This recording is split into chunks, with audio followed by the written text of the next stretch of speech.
Pois bem, então Saulo caiu do cavalo, ficou cego 3 dias, depois restaurou-lhe a vista o Ananias, por ordem do alto, e então São Paulo já voltou, mas pregando o cristianismo. Mas não podia saber de um só golpe a doutrina do mestre. Tanto que ele mesmo confessou: o evangelho que eu vos prego não aprendi de ninguém. E muita coisa nem era do evangelho, era dele mesmo. E como é que nós vamos separar o que é dele e o que não é dele?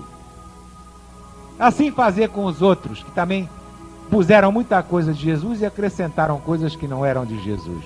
Como fazer, hein, Mário? Só tendo a idade de toda essa gente para saber separar. Não há outra solução.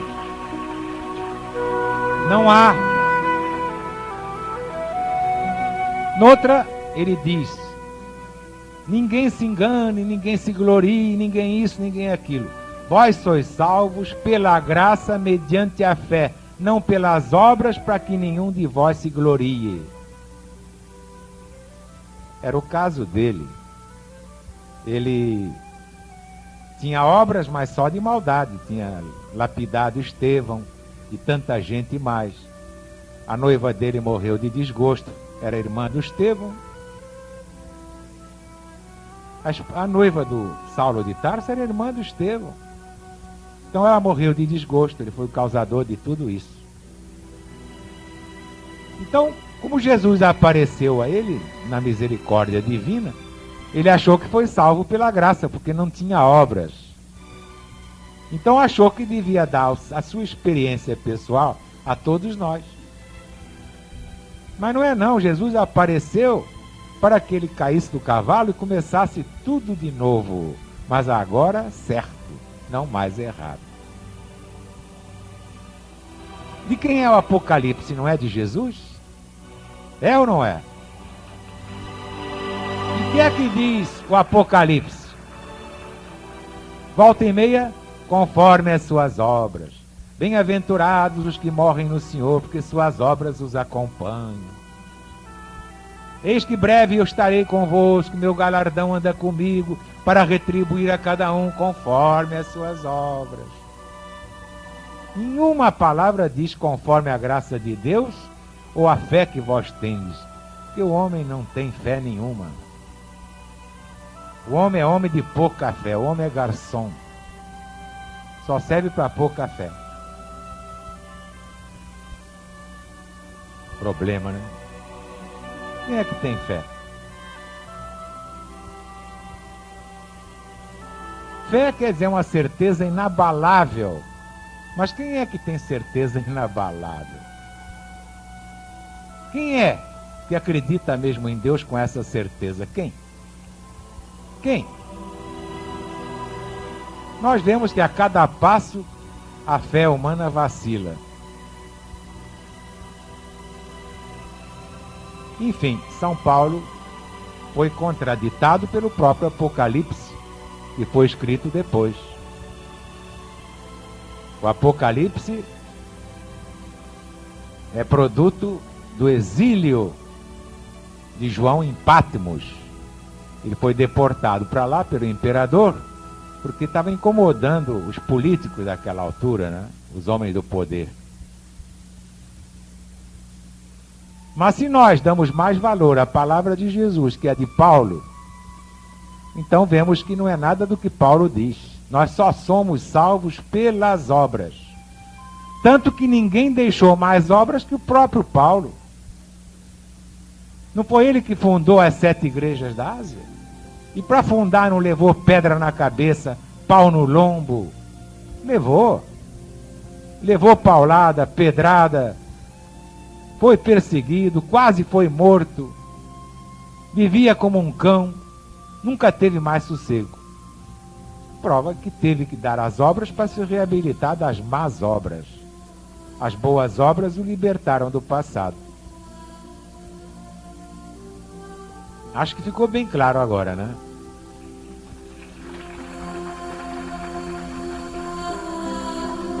Mas há em tudo isso uma filigrana. Como é que Deus permitiu que esses erros entrassem na Bíblia? Se a Bíblia é a palavra de Deus, se ela é a verdade, ela não pode ter mentiras. Como é que há mentiras na Bíblia? Coisas que não são verdade. E há ainda umas passagens um tanto escabrosas. Filha casando com o pai para perpetuar a espécie. O pai não queria, então embriagou o pai ficou embriagado, aí casou com a filha. Há de tudo no Velho Testamento. Por que Deus, que é a perfeição absoluta, permitiu tanta baixeza? Só a LBV explica isso. Não há ninguém que explique tão bem como a LBV.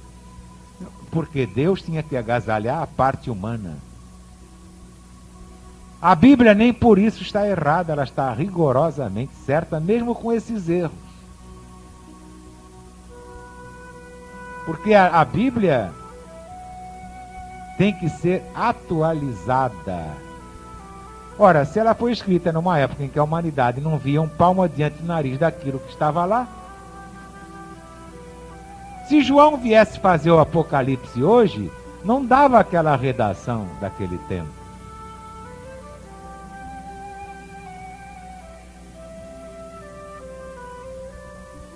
Esta atualização da Bíblia vai ser feita.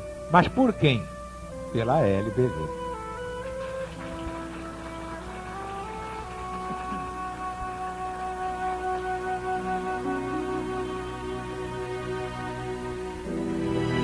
São erros pessoais. Nem eram erros na época em que foram escritos.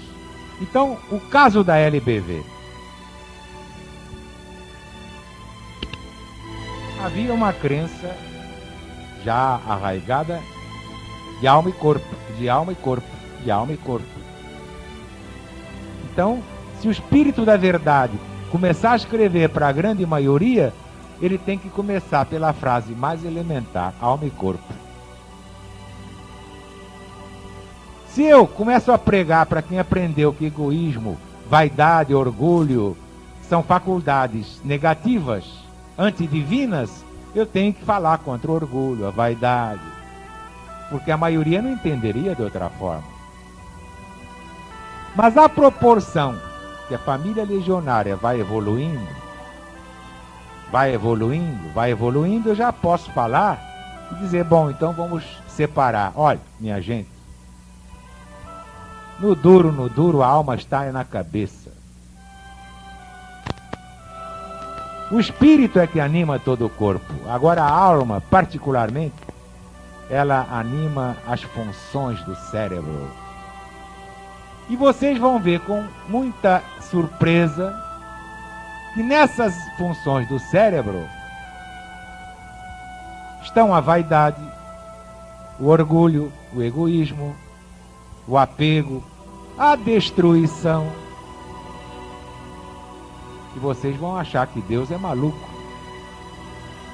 Mas não é não. Assim como a luz pode ser empregada para o bem ou para o mal, assim o egoísmo, assim a vaidade, assim o orgulho e assim a destruição. Se houver aqui uma pessoa sem vaidade, não é normal. Podem mandar para o hospício. Se alguém disser aqui que não tem orgulho, pode mandar para o hospício porque não é normal. Já está, e a família não sabe. Se alguém disser aqui que não tem nenhum pingo de egoísmo, por favor, embrulhe em papel celofane para eu botar aqui como exposição aqui na mesa para todo mundo ver essa perfeição humana. Uma pessoa sem egoísmo. Põe aqui, por favor. Ou então vamos fazer uma estátua.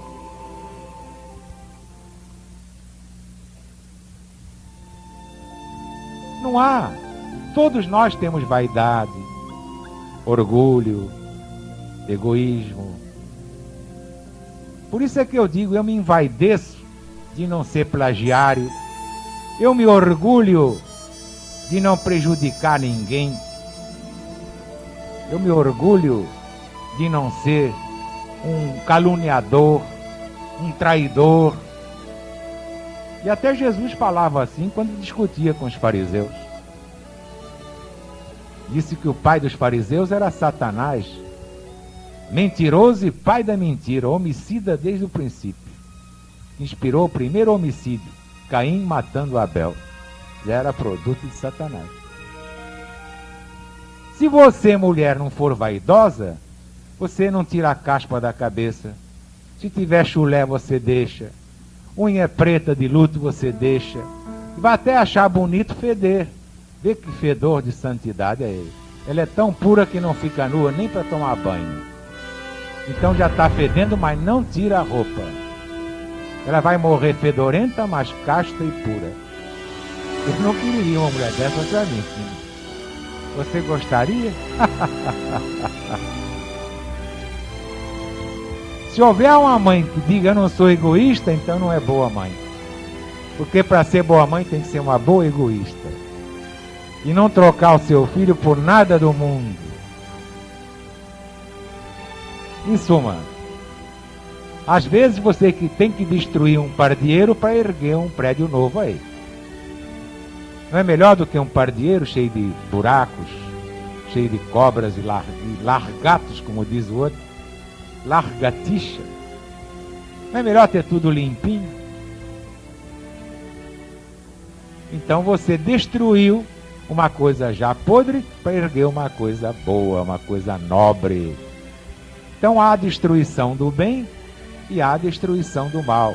A destruição do mal é destruir uma casa novinha só pelo prazer de destruir. Ato terrorista, comunista, ou que outro nome tem. Então vocês entenderam bem? Muita coisa tem que ser compreendida